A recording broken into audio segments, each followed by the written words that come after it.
So one of the challenges that we have I can call it a challenge as a country, is we have a very limited product range for exports. Currently, the significant ones, the major ones, as I mentioned, are only avocado and fruit.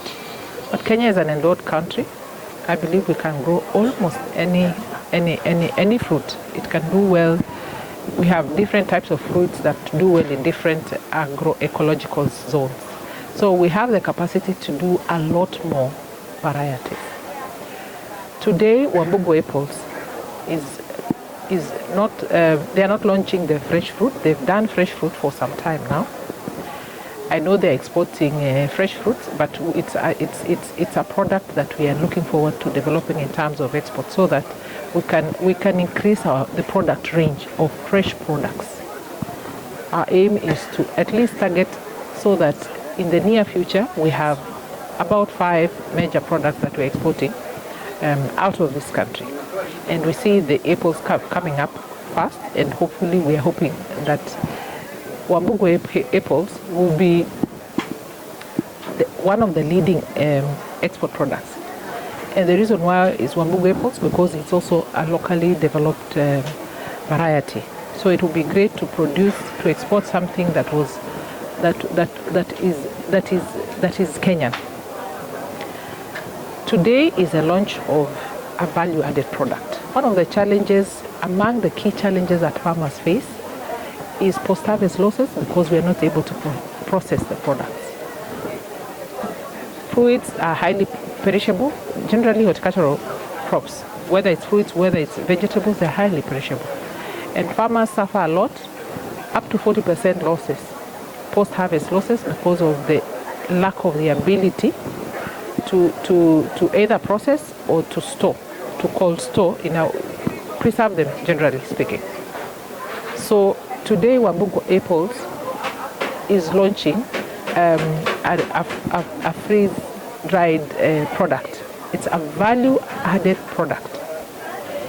And they're not just value-adding apples, they are value-adding other 4 fruits. We have the banana, we have the mango, we have the dragon fruit, and we have the strawberry, which is a big milestone, I believe, for them as a business, but it is also for farmers, it is for the country, because then we are beginning to move into the value addition space. When we value add, we significantly cut down the post-harvest loss, because it means what can't be taken fresh is then processed. What we also do is that it adds the shelf life. We are told that this product that is value added can now stay even for a year in the market. So it's lengthening the shelf life of the food. It is also introducing diverse usage. We are told they have actually gone ahead and also done powder, which then you can add into yogurt, into different recipes. So it's also diversifying ways in which we can consume. They've also mentioned to us that now they're moving into producing powder that is like baby food, which is also another niche market. It is not only a commercial enterprise, but it's also supporting the food security aspect from the time the kids are small, even up to adults. It also means even for schools that are very far, they can buy actually dried fruit and preserve it and serve it to the children, so that we can have a healthy society. So I am very glad to be here today. I celebrate with them this milestone, and we look forward to working with them. I know they would really want to increase production, and being part of our mandate, I believe we are going to work with them to educate the farmers to also diversify into apple production. I believe in this vision of Wambugu Apples, and when I came to this family of Wambugu Apples in the issue of getting married to Kate, that's how this journey started. And we have worked together, and I'm one of those guys who believe in managing the post-harvest management. Because you find that most of the farmers, and whatever happens with the farmers, they grow, but they don't know where to sell. And as all of you are aware about Kenya, we move by masses. Today, everybody is producing tomatoes. Everybody tomorrow is producing. So there's always a glut. And because to protect that glut, that's how the idea came up of doing processed fruit. Our idea was only to do the apples. But when we brought in the technology, we realized that we can do much more than the apples. In fact, the best product that we have currently, besides the apples, it is the mangoes and also the dragon fruit. And for the many times and for many years I've been to this industry, most of us, even as farmers, we eat the reject, but we sell the best, where it's supposed to be vis-a-vis.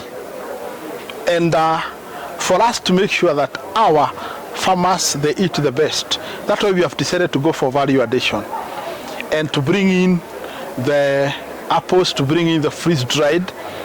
There's nobody else I can stand there who is doing freeze-dried in Kenya.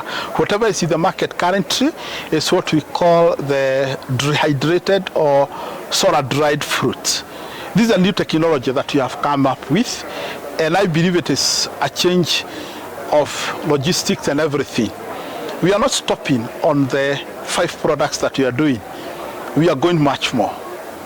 Because right now we are doing the 5 products, and now we have gone to the products, to the powder part of it. There are 2 other products that are on the way coming. I don't want to mention them here because people are going to start calling me, but it's going to be the market very soon. So basically, it is not about making money. It's about protecting the farmer first and making sure the farmer has the money back to his pocket. Like I said before about, I don't believe in exports. We have more than 50 million Kenyans. We can feed ourselves. There is a rule in India that you must first of all feed the nation before you can feed the nation before even you export it. So my idea, it is to encourage farmers, to encourage everybody who is coming on board, just to make sure we are eating the best. Because already there's an agreement between us and the Wambugu Apple farmers. We are the big major off-takers of their fruit. Sublimation is a process by itself. It's not something that you do today. It's a process by itself, because you have, first of all, you have to frozen the product, and you make the water into crystals. Then you loop in from crystals, you loop in, you miss the gas, you go back to solid. You just remove the water. That's the process itself. So when you run that process, you maintain the structure, the aroma, the color, the structure, everything is intact. You see, one of the things that with the shelf life of any fruit, especially for the apples, it does not go beyond 10 days or 7 days. So it becomes an overripe, and when it becomes an overripe, unless it rots, and throw it away. So, but for now, as long as the farmer has our contacts, we can move it up to 1 year. People are discussing about today. You harvest today and you sell today. But right now, they can harvest today, bring them to us, and then we increase the shelf life to 1 year. We doesn't have any incentives. You're working as any other investor. You bring in, you are charged by any other person. Even if you are coming for the other farmers, you find yourself there's no incentives. So you just find yourself you are alone in this. Currently, you have already spent something like about 48 million. 48 million? Yes, and not yet.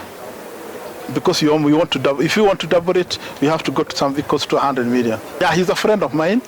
He came here for the issue of avocados, and when he tasted the product, he decided that he can become the main person to become a distributor in Turkey.